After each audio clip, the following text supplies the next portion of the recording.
Hello fellow dragons, it's Shane from Astral Dragon Gaming and this is review time. So, many games are out there to entertain people, but a growing trend I've found in the Indian community is the expression of games in art form, where they are artistically beautiful or are trying to get an emotional response out of the player. Such titles as Hellblade, Rime and Night in the Woods are great examples of this, making it the reason to deal with mental problems, or it points out the trials and tribulations of our everyday turmoil that we have to go through in order to live this life. I love this approach, and it seems to make indie games more appealing than current sequels, insert title game here, that most developers have, and most AAA developers have been pumping out. Today's game deals with the cycle of life and the struggle of life that we all face each day. So come with me as I play Journey, now out on PC on the Epic Store. Journey came out for the PS3 in 2012 and was well received, but it was a relatively short game. It did not get the real sales that a similar game enjoyed on PC. It was a game that was inspired many games since, with the idea of dumping a character in a world and letting you explore at your own pace. For the time, the PS3 being such a pain in the ass to program for, it was a stellar game that stood out in a visual with jaw-dropping effect and a fluid control and animations, as well as a stunning vista to entice and draw players. On the PC, none of the beauty has been lost, and many different settings allow you to intensify or reduce depending on the quality of your computer. There are a lot of different settings to do in Journey so that you can get the best result and the best play out of it. The game is using a cell shader system with textured highlights that gives each area of the game a stunning colour palette, but at the same time a great level of detail that draws the eye and begs you to explore and find each hidden treasure that is in the game. From the wide open desert to the frozen howling mountains, this game is nothing short of a masterpiece that is a delight to play. This being said, it's not all peaches and cream. No matter what I did with the settings, I experienced many points where the game stuttered, dropped frames, or just plain frozen itself at very poignant moments, which is kind of jarring and it's really annoying. I'm hoping at some point that the developers will put out a few patches to better optimize it for the PC. Overall, I enjoyed it. It just was those little tiny effects that happened at times. It's almost like the entire screen sort of got bogged up. It was a bit annoying, but overall the experience was still fantastic. That being said, the experience of this game, probably the most important thing was the sounds of the game itself.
Because as you can hear, the music of this game, the overall feel and sort of highlight of everything around it, like the soundtrack alone is worth itself because it can make you cry or seek God virtually. It's so jaw-droppingly fantastic.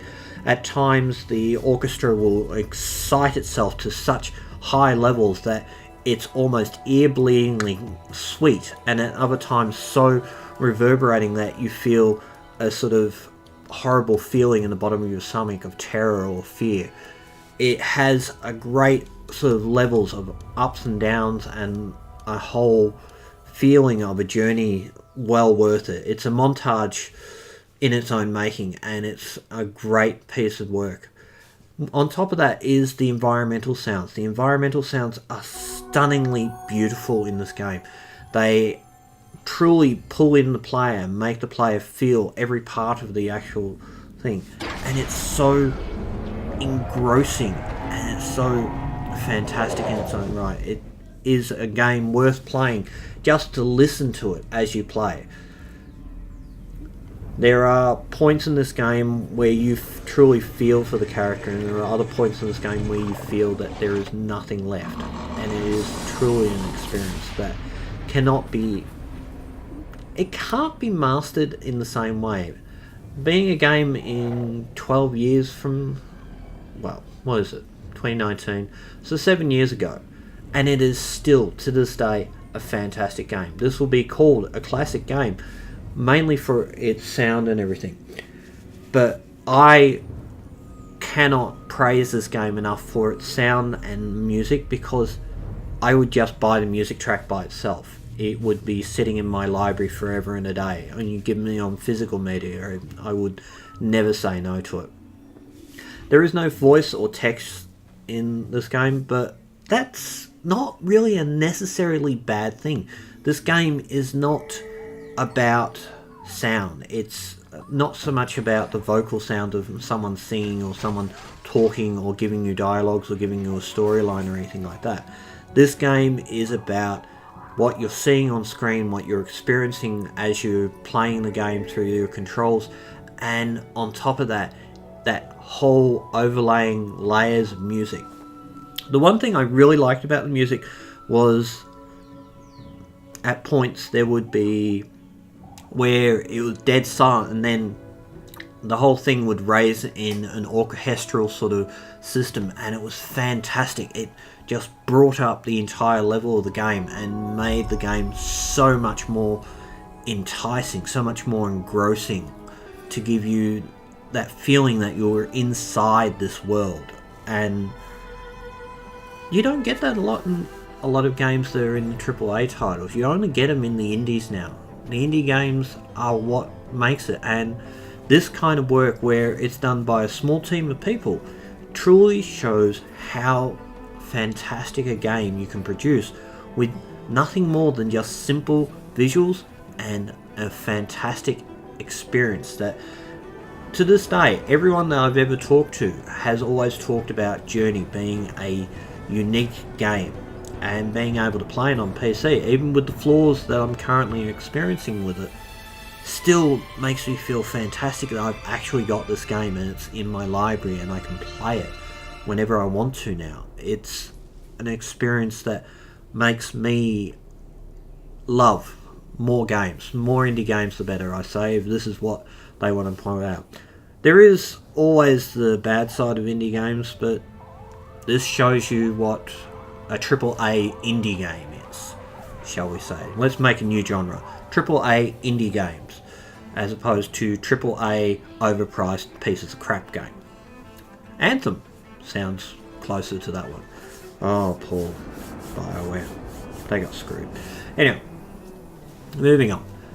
So, Journey, as the name implies, is a journey from your place in the desert to a distant mountain where there is a light shining from the mountain.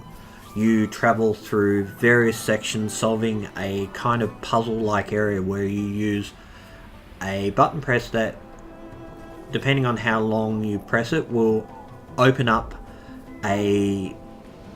will ignite the magic inside various fabric areas inside the game. and this allows you to progress further. Other parts where you will open up areas using the totems around you, and your voice will spread out from your character and will activate all these points.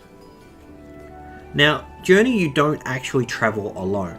In Journey, you actually travel with other people that are playing Journey, which I found kind of interesting. I didn't know this until I finished my first playthrough, and it said these are the people you met along the way, and there was like 5 people that I remember when I was playing the game, that other characters that were exactly like mine appeared in different sections of the game, and I thought, are they equally people? But no, it came to the realization after a while that it was different players, different people playing the same game, playing the game with you. And in my last playthrough where I was recording this, you can see where I have someone else with me as I'm playing the game, and it was a mind-boggling experience. Not being able to talk to people, the only way you could really sort of talk was by moving your character a certain way, or just using your sing button to sing things. It was an experience all by itself. I finished the journey with that one person, and yeah, it felt so different to play a game and not be alone but be alone at the same time.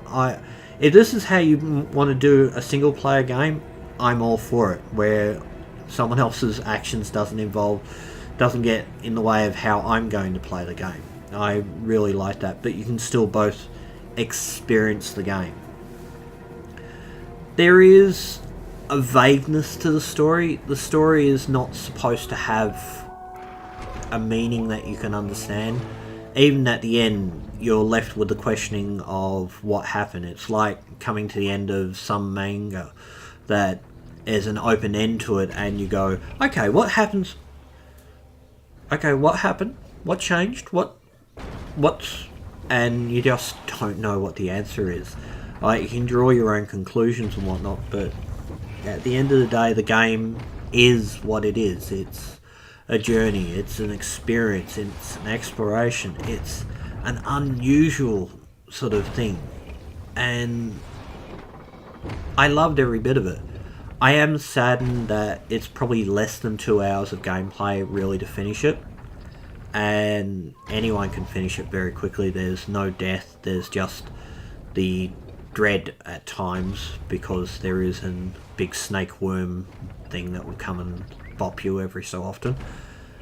And other than that, it's just a really mind-bogglingly experience that you can sit down for a couple of hours and just feel this wash of emotions, of feelings, of unbelievable joy at times that this game is. It is a game to be played at least once. I can't say anyone should not play this game. If you have never played this game, please have a shot at it. If you don't like these kind of games, that's fine, but please just have a shot at the game and see what it's about. For the very small price that it's worth at the moment, and the fact that it's fantastic that it's finally come to PC. And I really am glad I never bought a PS3 just to play this one game. I did for Final Fantasy VII, I'm not buying it for other games ever again.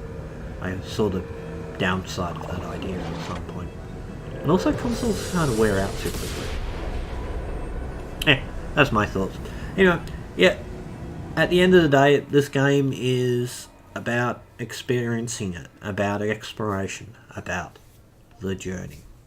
But anyway, that's the end of the review. Thank you so much for coming and watching the video. I hope you've enjoyed it. I hope you go and play Journey, because it is a really great game, and it's just well worth the time and effort.